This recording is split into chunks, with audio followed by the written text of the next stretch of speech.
Hello friends. So once again welcome to all my YouTube channel Success Achiever. So we are going to discuss our next unit that is related to UGC NET paper first research aptitude. So today we will discuss our syllabus of second unit research aptitude. तो research aptitude में हम क्या क्या करने वाले हैं एक बार उसका ओवरव्यू ले लेते हैं। सबसे पहले हम क्या करेंगे, रिसर्च एप्टीट्यूड बेसिकली आपका यूजीसी नेट में क्यों डाला गया है। सबसे पहला क्वेश्चन तो आपका यही अराइज होता है। तो आप जब एलिजिबिलिटी आप हासिल कर लोगे, यूजीसी नेट आप क्वालिफाई कर लोगे, तो उसके बाद क्या, उसके बाद आप कॉलेज लेवल में एज अ लेक्चरर या एज अ असिस्टेंट प्रोफेसर आप वहाँ पे जॉब करोगे। तो बेसिकली वहाँ पे क्या करना है, रिसर्च जो है आपका, रिसर्च में एप्टीट्यूड को टेस्ट इसीलिए किया जाता है क्योंकि वहाँ पे रिसर्च ओरिएंटेड जो है आपको वो टीचिंग करवानी होती है।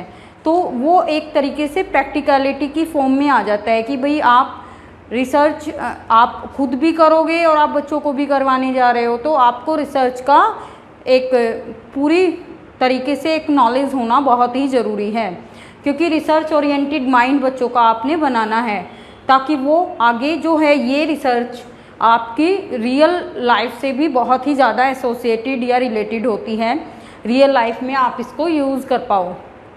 सो इसीलिए हम क्या करते हैं, रिसर्च को इसमें एज अ आपका सिलेबस हम यहाँ पे इसको पढ़ते हैं और इसीलिए आपकी टेस्टिंग जो है रिसर्च से रिलेटेड होती है।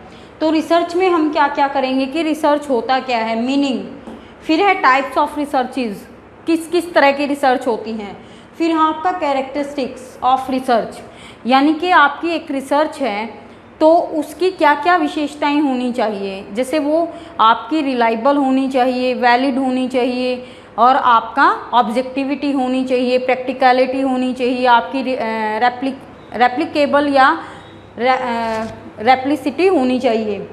फिर है आपका positivism and post positivism approach to research, कि जो पॉजिटिविज्म वाले थे, जो रिसर्च बताते थे पॉजिटिविज्म वाले, वो क्या मानते थे और फिर धीरे धीरे ट्रेंड चेंज होता गया, वो साइंस को क्या मानते थे, वो नॉलेज को क्या मानते थे कि नॉलेज, हम फिलॉसफी ऑफ नॉलेज को कैसे एक्वायर करते हैं, हम क्या कैसे समझते हैं वर्ल्ड को, हाउ टू केम नॉलेज, कि नॉलेज आई कैसे। तो कुछ आपका साइंस को हार्ड एंड फास्ट फॉलो करने की बात करते थे और कुछ कहते थे थोड़ा फ्लेक्सिबिलिटी होनी चाहिए। उसके बाद है हमारा जो सेकंड पार्ट है रिसर्च का, वो है आपका मेथड्स ऑफ रिसर्च, यानी कि रिसर्च के कौन कौन से मेथड्स होते हैं, यानी विधियाँ। आपकी एक्सपेरिमेंटल रिसर्च होती है जो आपकी साइंस को फॉलो करती है। फिर आपकी कुछ रिसर्चेज ऐसी होती हैं जो डिस्क्रिप्टिव होती हैं नेचर में, जैसे हिस्टोरिकल रिसर्च है, कोरिलेटिव रिसर्च है।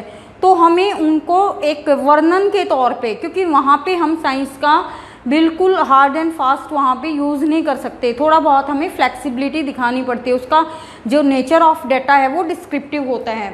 फिर है आपकी हिस्टोरिकल रिसर्च, कुछ होती है क्वालिटेटिव रिसर्च और कुछ होती है क्वांटिटेटिव, जिसको हम मेज़र कर सकते हैं। फिर आते हैं आपके स्टेप्स ऑफ रिसर्च, कि रिसर्च में एक जो आपका फॉर्मेट है, एक स्टैंडर्डाइज्ड जो रिसर्च है उसमें कौन कौन से स्टेप्स आपकी जो हैं वो शामिल किए जाते हैं।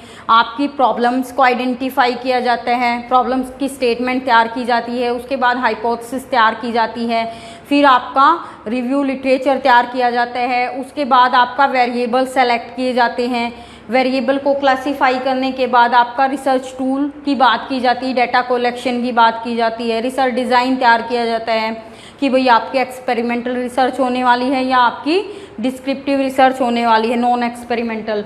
उसके बाद क्या होता है, रिसर्च डिज़ाइन तैयार करने के बाद आपका डाटा कलेक्शन होता है, सैम्पल साइज़ तैयार किया जाता है। उसके बाद आपका प्रोसीजर में डाटा कलेक्शन या आपकी इंस्ट्रक्शंस प्रोसीजर आता है। उसके बाद आप स्टैटिस्टिकली डाटा को एनालाइज करते हो, स्कोरिंग करने के बाद फिर आप रिजल्ट्स निकालते हो, उन रिजल्ट्स को आप एक फॉर्म देते हो जिसको इंटरप्रिटेशन कहते हैं। उसके बाद आपके रिजल्ट्स और डिस्कशन आते हैं। तो यहाँ पे हम सब ये वाले जो है डिस्कस करेंगे। उसके बाद है थीसिस और आर्टिकल राइटिंग्स क्या होती हैं, थीसिस की फॉर्म क्या होती है और आर्टिकल की फॉर्म क्या होती है, थीसिस में कौन कौन सा हम स्टैंडर्डाइज्ड फॉर्मेट है वो फॉलो करते हैं, और आपका आर्टिकल में क्या क्या फॉर्मेट फॉलो होता है। तो फॉर्मेट होता है उसका लिखने का तरीका क्या होता है स्टेप्स वाइज, और आपका स्टाइल्स क्या होता है लिखने का, एक उसके जो रेफरेंस होते हैं उसको लिखने का आपका तरीका। तो आपका एप्लीकेशन ऑफ आईसीटी यानी कि जो इंफॉर्मेशन कम्युनिकेशन टेक्नोलॉजी है वहाँ पे आपका रिसर्चेज के रूप में क्या क्या यूज़ होता है। तो बेसिकली आपका टीचर्स के लिए भी बहुत यूज़फुल होता है आईसीटी जो हम रिसर्च में यूज़ करते हैं, स्टूडेंट्स के लिए भी बहुत यूज़फुल होता है, क्योंकि सारा का सारा ही तो हमारा हार्डवेयर और सॉफ्टवेयर ओरिएंटेड होती है रिसर्च की। चाहे हम फॉर्मुलेशन ऑफ रिसर्च प्रॉब्लम की बात करें, हाइपोथेसिस की बात करें, जो हमारा रिव्यू लिटरेचर अवेलेबल होता है उसकी बात करें, हमारे जो डिसर्टेशन और थीसिस सारी की सारी ऑनलाइन अवेलेबल होती हैं, कहीं से भी हम कुछ भी देख सकते हैं, वहाँ पे हम रेफरेंसिंग स्टाइल का भी यूज़ कर सकते हैं। आपका जो हाइपर लिंक का भी जो फैसिलिटी हमें मिलती है ऑनलाइन, हाइपर लिंक से हम उस इंफॉर्मेशन को और अच्छे से इन डेप्थ डिस्कस कर सकते हैं। उसके बाद जो डाटा कलेक्ट करते हैं, जो रिसर्च हमारे टूल्स होते हैं वो हम अप्रोप्रिएटली सेलेक्ट कर सकते हैं आईसीटी के यूज़ से। उसके बाद हमारा जो रिसर्च डाटा को कलेक्ट करते हैं, स्कोरिंग आपकी ऑनलाइन अवेलेबल होती है। फिर हमारा स्टेटिस्टिकली जो सारे सॉफ्टवेयर हैं वो ऑनलाइन, क्योंकि मैनुअली बहुत ज़्यादा टाइम लग जाता था, और हमारी जो भी हमारा फॉर्मूला जो हम लगाते हैं अगर मैनुअली करें तो वहाँ पे गलतियाँ जो भी है प्रोबेबिलिटी मिस्टेक होने की ज़्यादा रहती है। और अब हमारे पास एसपीएसएस जैसे ऐसे सॉफ्टवेयर अवेलेबल हैं जहाँ से हम डाटा को बहुत ही ईजिली हम क्या कर सकते हैं स्टैटिस्टिकली एनालाइज कर सकते हैं। उसके बाद हम इंटरप्रिटेशन ऑफ रिजल्ट्स भी ऑनलाइन ईजिली कर सकते हैं, डिस्कशन कर सकते हैं। तो ये सारी चीज़ें जो भी हैं ये हमारी आईसीटी के कारण ही रिसर्च को इतना इजी बना दिया है। उसके बाद कुछ रिसर्च एथिक्स होते हैं जिनको रिसर्च कंडक्ट करते समय हमें फॉलो करना होता है। तो एपीए ने आपके रिसर्च एथिक्स बताए हैं, जैसे इन्फॉर्म्ड कंसेंट, आपके पार्टिसिपेंट्स की आपको सहमति लेना बहुत ज़रूरी है। उनका जो डाटा है उसको एनोनिमस या फिर कॉन्फिडेंशियलिटी उनके डाटा की रखनी बहुत ही ज़रूरी है। कहाँ पे उनको डिसीव करना है, मतलब ऐसा नहीं होता कि हम हर एक बार रिसर्च करते वक्त हमारे जो पार्टिसिपेंट्स हैं, हमारे सब्जेक्ट्स हैं, उनको हम बता दें, क्योंकि कुछ रिसर्चेज ऐसी होती हैं जहाँ पे उनसे छुपाना बहुत ज़रूरी होता है रिसर्च पर्पज़ के को ध्यान में रखते हुए। तो अगर हमने उनको डिसीव किया भी है, उनको हमने धोखा दिया है, तो जब रिसर्च नेचर पूरी हो जाए तो हमें उस रिसर्च का नेचर बता देना चाहिए, डीब्रीफ करना चाहिए। और उसके बाद हमारा जो हम एनिमल्स पे जो रिसर्च कंडक्ट करते हैं उनको भी ध्यान में रखते हुए कुछ एथिक्स को हमें फॉलो करना चाहिए कि जो जोखिम की संभावना है वो कम से कम हो। एनिमल्स पर रिसर्च तभी की जानी है जब बहुत ही ज़रूरी हो और कोई अल्टरनेट ना हो हमारे पास।